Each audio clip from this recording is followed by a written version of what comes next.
ಓಂ ಶಾಂತಿ. ಇಂದಿನ ದಿನಾಂಕ 1/8/2024. ಪ್ರಾರ್ಥ ಮುರುಳಿ ಬಾಪ್ದಾದ ಮಧುಬನ. ಮಧುರ ಮಕ್ಕಳೇ, ನೀವು ಪವಿತ್ರರಾಗದ ವಿನಃ ಹಿಂತಿರುಗಿ ಹೋಗಲು ಸಾಧ್ಯವಿಲ್ಲ. ಆದ್ದರಿಂದ ತಂದೆಯ ನೆನಪಿನಿಂದ ಆತ್ಮದ ಬ್ಯಾಟರಿಯನ್ನು ಚಾರ್ಜ್ ಮಾಡಿಕೊಳ್ಳಿ ಮತ್ತು ಸ್ವಾಭಾವಿಕವಾಗಿ ಪವಿತ್ರರಾಗಿ. ಪ್ರಶ್ನೆ: ತಂದೆಯು ನೀವು ಮಕ್ಕಳಿಗೆ ಮನೆಗೆ ಹೋಗುವುದಕ್ಕೆ ಮುಂಚೆ ಯಾವ ಮಾತನ್ನು ಕಲಿಸುತ್ತಾರೆ? ಉತ್ತರ: ಮಕ್ಕಳೇ, ಮನೆಗೆ ಹೋಗುವುದಕ್ಕೆ ಮುಂಚೆ ಜೀವಿಸಿದಂತೆಯೇ ಸಾಯಬೇಕಾಗಿದೆ. ಆದ್ದರಿಂದ ತಂದೆಯು ನಿಮಗೆ ಮೊದಲಿನಿಂದಲೇ ದೇಹಭಾನದಿಂದ ದೂರ ಕರೆದುಕೊಂಡು ಹೋಗುವ ಅಭ್ಯಾಸ ಮಾಡಿಸುತ್ತಾರೆ, ಅರ್ಥಾತ್ ಸಾಯುವುದನ್ನು ಕಲಿಸುತ್ತಾರೆ. ಮೇಲೆ ಹೋಗುವುದೆಂದರೆ ಸಾಯುವುದು. ಈ ಶರೀರದ ಮೂಲಕ ಪಾತ್ರವನ್ನಭಿನಯಿಸಲು ಮೇಲಿನಿಂದ ಬಂದಿದ್ದೇವೆ. ನಾವು ಮೂಲತಃ ಅಲ್ಲಿಯ ನಿವಾಸಿಗಳಾಗಿದ್ದೇವೆ. ಈಗ ಮತ್ತೆ ಅಲ್ಲಿಗೆ ಹಿಂತಿರುಗಿ ಹೋಗಬೇಕಾಗಿದೆ. ಓಂ ಶಾಂತಿ. ತಮ್ಮನ್ನು ಆತ್ಮನೆಂದು ತಿಳಿದು ತಂದೆಯನ್ನು ನೆನಪು ಮಾಡುವುದರಲ್ಲಿ ಯಾವುದೇ ಕಷ್ಟವಿಲ್ಲ. ಇದಕ್ಕೆ ಸಹಜವಾದ ನೆನಪೆಂದು ಹೇಳಲಾಗುತ್ತದೆ. ಮೊಟ್ಟಮೊದಲು ತಮ್ಮನ್ನು ಆತ್ಮವೆಂದೇ ತಿಳಿಯಬೇಕಾಗಿದೆ. ಆತ್ಮವೇ ಶರೀರ ಧಾರಣೆ ಮಾಡಿ ಪಾತ್ರವನ್ನಭಿನಯಿಸುತ್ತದೆ. ಸಂಸ್ಕಾರವೆಲ್ಲವೂ ಸಹ ಆತ್ಮದಲ್ಲಿಯೇ ಇರುತ್ತದೆ. ಆತ್ಮವಂತೂ ಸ್ವತಂತ್ರವಾಗಿದೆ. ತಂದೆಯು ತಿಳಿಸುತ್ತಾರೆ, ತಮ್ಮನ್ನು ಆತ್ಮವೆಂದು ತಿಳಿದು ತಂದೆಯಾದ ನನ್ನನ್ನು ನೆನಪು ಮಾಡಿ. ಈ ಜ್ಞಾನವು ನಿಮಗೆ ಈಗಲೇ ಸಿಗುತ್ತದೆ, ನಂತರ ಸಿಗುವುದಿಲ್ಲ. ನಿಮ್ಮ ಈ ಶಾಂತಿಯಲ್ಲಿ ಕುಳಿತುಕೊಳ್ಳುವುದನ್ನು ಜಗತ್ತಿನವರು ತಿಳಿದುಕೊಂಡಿಲ್ಲ. ಇದಕ್ಕೆ ಸ್ವಾಭಾವಿಕ ಶಾಂತಿ ಎಂದು ಹೇಳಲಾಗುತ್ತದೆ. ನಾವಾತ್ಮರು ಈ ಶರೀರದ ಮೂಲಕ ಪಾತ್ರವನ್ನಭಿನಯಿಸಲು ಬಂದಿದ್ದೇವೆ. ನಾವಾತ್ಮಗಳು ಮೂಲತಃ ಅಲ್ಲಿನ ನಿವಾಸಿಗಳಾಗಿದ್ದೇವೆ. ಇದು ಬುದ್ಧಿಯಲ್ಲಿ ಜ್ಞಾನವಿದೆ. ಉಳಿದಂತೆ ಇದರಲ್ಲಿ ಯಾವುದೇ ಹಠಯೋಗದ ಮಾತಿಲ್ಲ. ಬಹಳ ಸಹಜವಾಗಿದೆ. ಈಗ ನಾವಾತ್ಮಗಳು ಮನೆಗೆ ಹೋಗಬೇಕಾಗಿದೆ. ಆದರೆ ಪವಿತ್ರರಾಗದ ವಿನಃ ಹಿಂತಿರುಗಿ ಹೋಗಲು ಸಾಧ್ಯವಿಲ್ಲ. ಪವಿತ್ರರಾಗಲು ತಂದೆಯನ್ನು ನೆನಪು ಮಾಡಬೇಕಾಗಿದೆ. ನೆನಪು ಮಾಡುತ್ತಾ ಮಾಡುತ್ತಾ ಪಾಪಗಳು ಕಳೆಯುತ್ತವೆ. ಕಷ್ಟದ ಯಾವುದೇ ಮಾತಿಲ್ಲ. ನೀವು ನಡೆದಾಡಲು ಹೋಗುತ್ತೀರೆಂದರೆ ತಂದೆಯ ನೆನಪಿನಲ್ಲಿರಿ. ಈಗಲೇ ನೆನಪಿನಿಂದ ಪವಿತ್ರರಾಗಲು ಸಾಧ್ಯ. ಅದಂತೂ ಪವಿತ್ರ ಪ್ರಪಂಚವಾಗಿದೆ. ಅಲ್ಲಿ ಆ ಪಾವನ ಪ್ರಪಂಚದಲ್ಲಿ ಈ ಜ್ಞಾನದ ಅವಶ್ಯಕತೆ ಇರುವುದಿಲ್ಲ. ಏಕೆಂದರೆ ಅಲ್ಲಿ ಯಾವುದೇ ವಿಕರ್ಮಗಳಾಗುವುದಿಲ್ಲ. ಇಲ್ಲಿ ನೆನಪಿನಿಂದ ವಿಕರ್ಮಗಳನ್ನು ವಿನಾಶ ಮಾಡಿಕೊಳ್ಳಬೇಕಾಗಿದೆ. ಸತ್ಯಯುಗದಲ್ಲಂತೂ ನೀವು ಇಲ್ಲಿ ಹೇಗೆ ನಡೆಯುತ್ತೀರೋ ಹಾಗೆಯೇ ಸ್ವಾಭಾವಿಕವಾಗಿ ನಡೆಯುತ್ತೀರಿ. ನಂತರ ಸ್ವಲ್ಪ ಸ್ವಲ್ಪ ಕೆಳಗಿಳಿಯುತ್ತೀರಿ. ಅಲ್ಲಿಯೂ ಸಹ ನೀವು ಇದನ್ನು ಅಭ್ಯಾಸ ಮಾಡಬೇಕೆಂದಲ್ಲ, ಇದನ್ನು ಈಗಲೇ ಅಭ್ಯಾಸ ಮಾಡಬೇಕಾಗಿದೆ. ಬ್ಯಾಟರಿಯನ್ನು ಈಗ ಚಾರ್ಜ್ ಮಾಡಿಕೊಳ್ಳಬೇಕಾಗಿದೆ. ನಂತರ ನಿಧಾನವಾಗಿ ಬ್ಯಾಟರಿಯು ಖಾಲಿಯಾಗುತ್ತಾ ಹೋಗುತ್ತದೆ. ಮೂಲವತನದಲ್ಲಂತೂ ಕೇವಲ ಆತ್ಮಗಳಷ್ಟೇ ಇರುತ್ತಾರೆ, ಶರೀರವಿರುವುದಿಲ್ಲ. ಅಂದಾಗ ಸ್ವಾಭಾವಿಕವಾಗಿ ಇಳಿಯುವ ಅರ್ಥಾತ್ ಬ್ಯಾಟರಿಯು ಕೆಲಸ ಮಾಡತೊಡಗುತ್ತದೆ. ಬಲೆ ವಾಹನದಲ್ಲಿ ಬ್ಯಾಟರಿಯು ಚಾರ್ಜ್ ಆಗುತ್ತಾ ಇರುತ್ತದೆ. ಆದರೆ ಇಲ್ಲಿ ನಿಮ್ಮ ಬ್ಯಾಟರಿಯು ಒಂದೇ ಬಾರಿ ಈ ಸಮಯದಲ್ಲಿಯೇ ಚಾರ್ಜ್ ಆಗುತ್ತದೆ. ನಂತರ ನೀವು ಯಾವಾಗ ಇಲ್ಲಿ ಶರೀರದಿಂದ ಸತ್ಯಯುಗ ಕರ್ಮ ಮಾಡುವಿರೋ ಆಗ ಸ್ವಲ್ಪ ಸ್ವಲ್ಪವಾಗಿ ಬ್ಯಾಟರಿಯು ಖಾಲಿಯಾಗುತ್ತಾ ಹೋಗುತ್ತದೆ. ಮೊಟ್ಟ ಮೊದಲಿಗೆ ಇದನ್ನು ತಿಳಿಸಬೇಕು. ಪರಮಾತ್ಮನು ಪಾರಲೌಕಿಕ ತಂದೆಯಾಗಿದ್ದಾರೆ. ಅವರನ್ನು ಎಲ್ಲ ಆತ್ಮಗಳು ನೆನಪು ಮಾಡುತ್ತಾರೆ. ಏ ಭಗವಂತನೇ ಎಂದು ಹೇಳುತ್ತಾರೆಂದ ಮೇಲೆ ಅವರು ತಂದೆ ಮತ್ತು ನಾವು ಮಕ್ಕಳಾಗಿದ್ದೇವೆ. ಇಲ್ಲಿ ಬ್ಯಾಟರಿಯನ್ನು ಹೇಗೆ ಚಾರ್ಜ್ ಮಾಡಿಕೊಳ್ಳಬೇಕೆಂದು ನೀವು ಮಕ್ಕಳಿಗೆ ತಿಳಿಸಲಾಗುತ್ತದೆ. ಬಲೆ ನಡೆದಾಡಿ ತಿರುಗಾಡಿ ತಂದೆಯನ್ನು ನೆನಪು ಮಾಡಿದರೆ ನೀವು ಸತೋಪ್ರಧಾನರಾಗಿ ಬಿಡುತ್ತೀರಿ. ಯಾವುದೇ ಮಾತುಗಳು ಅರ್ಥವಾಗದಿದ್ದರೆ ಕೇಳಬಹುದು. ಇದು ಬಹಳ ಸಹಜವಾಗಿದೆ. ಪ್ರತಿ 5,000 ವರ್ಷಗಳ ನಂತರ ನಮ್ಮ ಬ್ಯಾಟರಿಯು ಚಾರ್ಜ್ ಮಾಡುತ್ತಾರೆ. ಭಕ್ತರು ಭಗವಂತನನ್ನೇ ನೆನಪು ಮಾಡುತ್ತಾರೆ. ಆದರೆ ಆ ಸಮಯದಲ್ಲಿ ನೆನಪು ಬರುವುದಿಲ್ಲ. ಮಿತ್ರ ಸಂಬಂಧಿಗಳು, ಹಣ, ಅಧಿಕಾರವೇ ನೆನಪಿಗೆ ಬಂದು ಬಿಡುತ್ತವೆ. ಬಲೆ ಏ ಭಗವಂತ ಎಂದು ಹೇಳುತ್ತಾರೆ.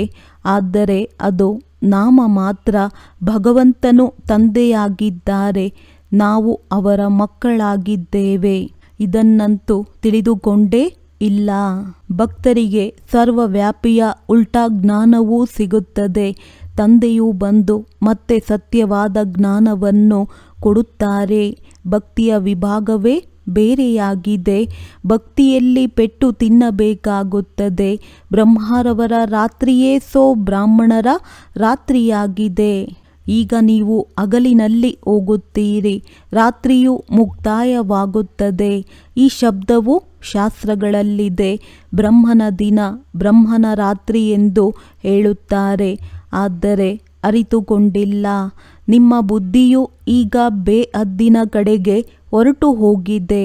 ಹಾಗೆ ಹೇಳುವುದಾದರೆ ದೇವತೆಗಳಿಗೂ ಸಹ ವಿಷ್ಣುವಿನ ದಿನ, ವಿಷ್ಣುವಿನ ರಾತ್ರಿ ಎಂದು ಹೇಳಬಹುದು. ಏಕೆಂದರೆ ವಿಷ್ಣು ಮತ್ತು ಬ್ರಹ್ಮರವರ ಸಂಬಂಧವನ್ನು ತಿಳಿಸಲಾಗುತ್ತದೆ. ತ್ರಿಮೂರ್ತಿಯ ಕರ್ತವ್ಯವೇನೆಂದು ಮತ್ಯಾರೂ ತಿಳಿದುಕೊಳ್ಳಲು ಸಾಧ್ಯವಿಲ್ಲ.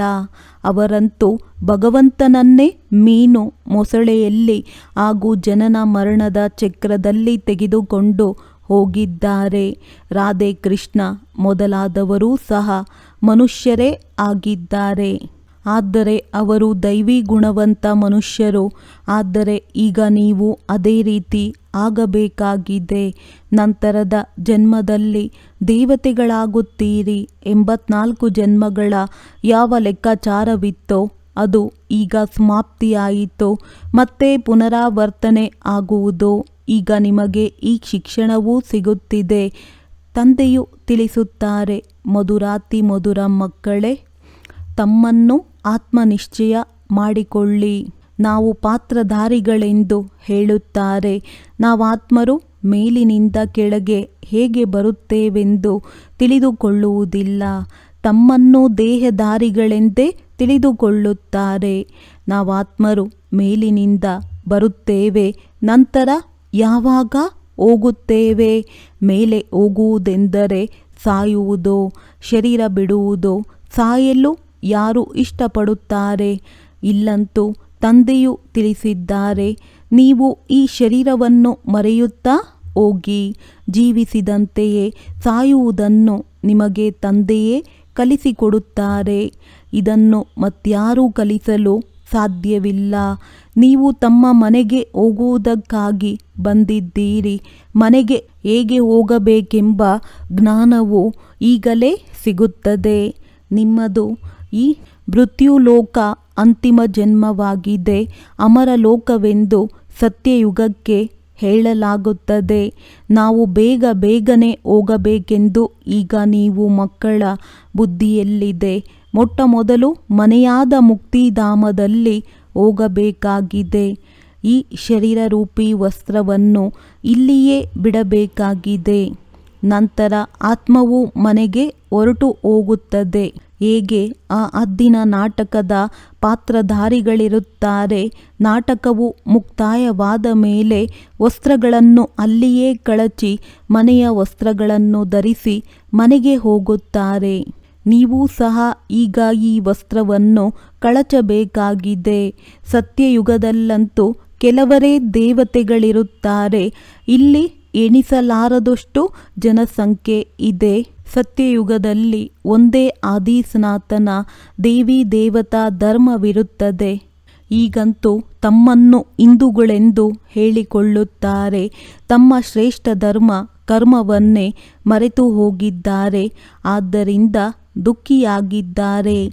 ಸತ್ಯಯುಗದಲ್ಲಿ ನಿಮ್ಮದು ಶ್ರೇಷ್ಠ ಕರ್ಮ, ಶ್ರೇಷ್ಠ ಧರ್ಮವಿತ್ತು. ಈಗ ಕಲಿಯುಗದಲ್ಲಿ ಧರ್ಮಭ್ರಷ್ಟವಾಗಿದ್ದೀರಿ. ಆದ್ದರಿಂದ ನಾವು ಹೇಗೆ ಕೆಳಗಿಳಿದ್ದೇವೆಂದು ಬುದ್ಧಿಯಲ್ಲಿ ಬರುತ್ತದೆ. ಈಗ ನೀವು ಬೇಹದ್ದಿನ ತಂದೆಯ ಪರಿಚಯವನ್ನು ಕೊಡುತ್ತೀರಿ. ಬೇಹದ್ದಿನ ತಂದೆಯೇ ಬಂದು ಹೊಸ ಪ್ರಪಂಚ ಸ್ವರ್ಗವನ್ನು ರಚಿಸುತ್ತಾರೆ. ಹೇಳುತ್ತಾರೆ ಮನ್ಮನಾಭವ. ಇದು ಗೀತೆಯ ಶಬ್ದವೇ ಆಗಿದೆ. ಸಹಜ ರಾಜಯೋಗದ ಜ್ಞಾನದ ಹೆಸರನ್ನು ಗೀತೆ ಎಂದು ಇಡಲಾಗುತ್ತದೆ. ಇದು ನಿಮ್ಮ ಪಾಠಶಾಲೆಯಾಗಿದೆ. ಮಕ್ಕಳು ಬಂದು ಓದುತ್ತಾರೆ.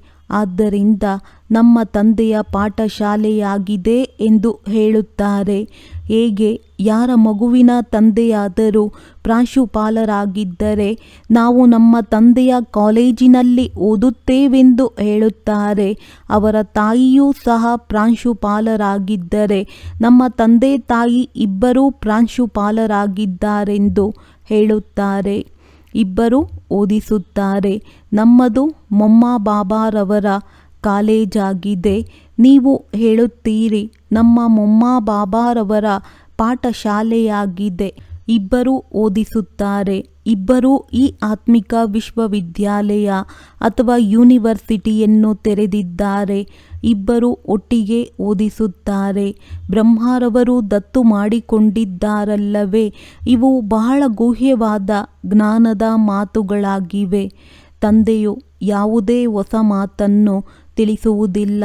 ಕಲ್ಪದ ಹಿಂದೆಯೂ ಈ ತಿಳುವಳಿಕೆಯನ್ನು ಕೊಟ್ಟಿದ್ದರು.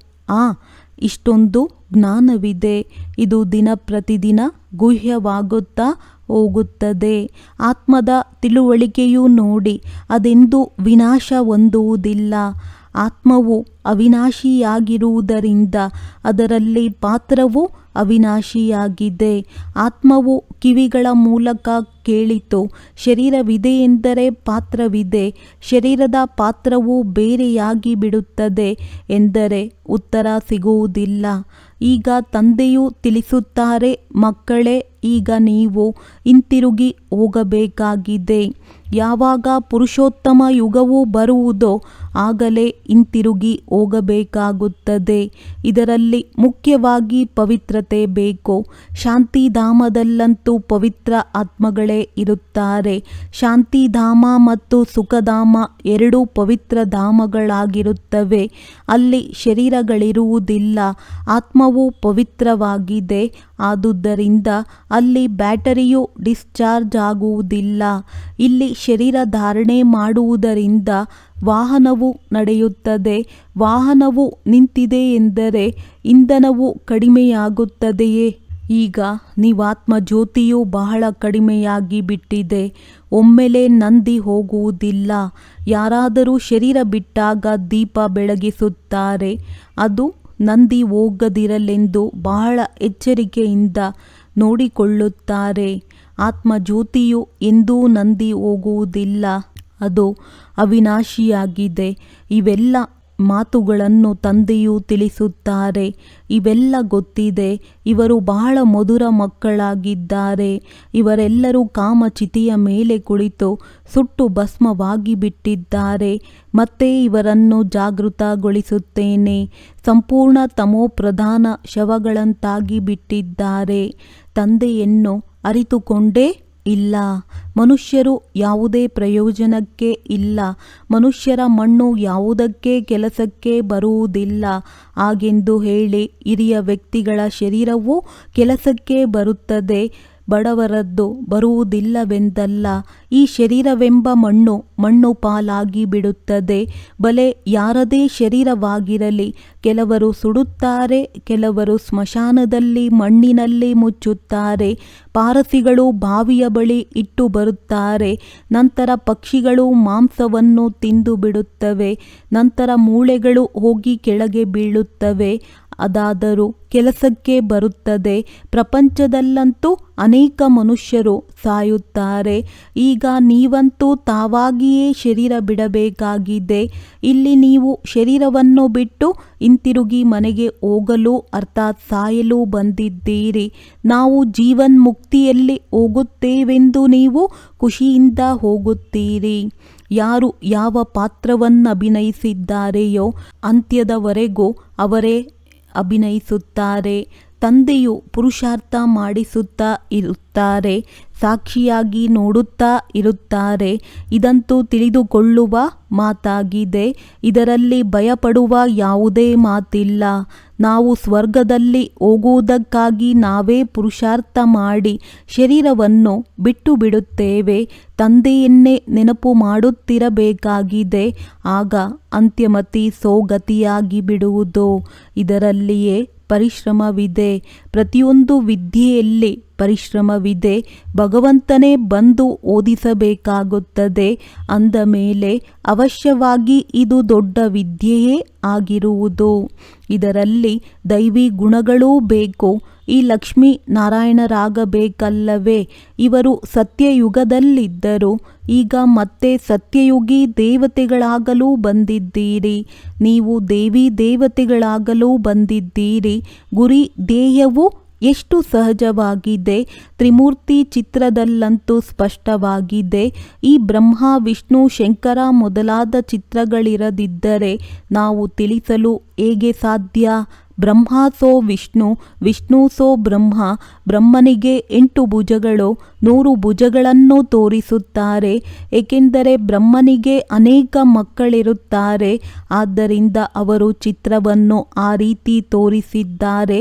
ಮತ್ತು ಮನುಷ್ಯರಿಗೆ ಇಷ್ಟೊಂದು ಭುಜಗಳೇನೂ ಇರುವುದಿಲ್ಲ. ರಾವಣನ 10 ತಲೆಗಳಿಗೂ ಅರ್ಥವಿದೆ. ಸ್ಥೂಲವಾಗಿ ಇಂತಹ ಮನುಷ್ಯರಿರುವುದಿಲ್ಲ. ಇದನ್ನು ತಂದೆಯೇ ತಿಳಿಸುತ್ತಾರೆ. ಮನುಷ್ಯರಂತೂ ಏನನ್ನೂ ತಿಳಿದುಕೊಂಡಿಲ್ಲ. ಇದು ಸಹ ಆಟವಾಗಿದೆ. ಇದು ಯಾವಾಗಿನಿಂದ ಪ್ರಾರಂಭವಾಗಿದೆ ಎಂದು ಮನುಷ್ಯರಿಗೆ ಗೊತ್ತೇ ಇಲ್ಲ. ಪರಂಪರೆಯಿಂದ ಎಂದು ಹೇಳಿಬಿಡುತ್ತಾರೆ. ಅರೆ, ಪರಂಪರೆ ಎಂದರೆ ಯಾವಾಗಿನಿಂದ ಅಂದಾಗ ಮಧುರಾತಿ ಮಧುರ ಮಕ್ಕಳಿಗೆ ತಂದೆಯು ಓದಿಸುತ್ತಾರೆ. ಅವರು ಶಿಕ್ಷಕನೂ ಆಗಿದ್ದಾರೆ, ಸದ್ಗುರುವೂ ಆಗಿದ್ದಾರೆ. ಅಂದ ಮೇಲೆ ಮಕ್ಕಳಿಗೆ ಎಷ್ಟೊಂದು ಖುಷಿ ಇರಬೇಕು. ಈ ಮ್ಯೂಸಿಯಂ ಇತ್ಯಾದಿಗಳು ಯಾರ ಸಲಹೆಯ ಮೇರೆಗೆ ತೆರೆಯುತ್ತಾ ಇರುತ್ತಾರೆ? ಇಲ್ಲಿರುವುದೇ ತಂದೆ, ತಾಯಿ ಮತ್ತು ಮಕ್ಕಳು. ನೀವು ಭಗವಾನುವಾಚವೆಂದು ಹೇಳುತ್ತೀರಿ. ಅಂದ ಮೇಲೆ ರಥದ ಮೂಲಕ ನಮಗೆ ಭಗವಂತನ ಸಾಕ್ಷಾತ್ಕಾರ ಮಾಡಿಸಿ ಎಂದು ಕೇಳುತ್ತಾರೆ. ಅರೆ, ನೀವು ಆತ್ಮದ ಸಾಕ್ಷಾತ್ಕಾರ ಮಾಡಿದ್ದೀರಾ? ಇಷ್ಟು ಸೂಕ್ಷ್ಮ ಬಿಂದುವಿನ ಸಾಕ್ಷಾತ್ಕಾರವನ್ನು ನೀವೇನು ಮಾಡುತ್ತೀರಿ? ಅವಶ್ಯಕತೆಯೇ ಇಲ್ಲ. ಕೇವಲ ಆತ್ಮವನ್ನು ಅರಿತುಕೊಳ್ಳಲಾಗುತ್ತದೆ. ಆತ್ಮವು ಭ್ರುಕುಟಿಯ ಮಧ್ಯದಲ್ಲಿರುತ್ತದೆ. ಅದರ ಆಧಾರದ ಮೇಲೆಯೇ ಇಷ್ಟು ದೊಡ್ಡ ಶರೀರವು ನಡೆಯುತ್ತದೆ. ಈಗ ನಿಮ್ಮ ಬಳಿ ಪ್ರಕಾಶತೆಯ ಕಿರೀಟವಾಗಲಿ ರತ್ನಜಡಿತ ಕಿರೀಟವಾಗಲಿ ಇಲ್ಲ. 2 ಕಿರೀಟಗಳಿಗಾಗಿ ನೀವು ಪುರುಷಾರ್ಥ ಮಾಡುತ್ತಿದ್ದೀರಿ. ಕಲ್ಪಕಲ್ಪವೂ ನೀವು ತಂದೆಯಾದ ಆಸ್ತಿಯನ್ನು ತೆಗೆದುಕೊಳ್ಳುತ್ತೀರಿ. ತಂದೆಯು ಕೇಳುತ್ತಾರೆ, ಮೊದಲು ಎಂದಾದರೂ ಮಿಲನ ಮಾಡಿದ್ದೀರಾ? ಅದಕ್ಕೆ ಹೌದು ಬಾಬಾ ಎಂದು ಎಲ್ಲರೂ ಹೇಳುತ್ತಾರೆ. ಕಲ್ಪಕಲ್ಪವು ಏಕೆ ಮಿಲನ ಮಾಡುತ್ತಾ ಬಂದಿದ್ದೀರಿ? ಈ ಲಕ್ಷ್ಮೀ ನಾರಾಯಣರಾಗಲು.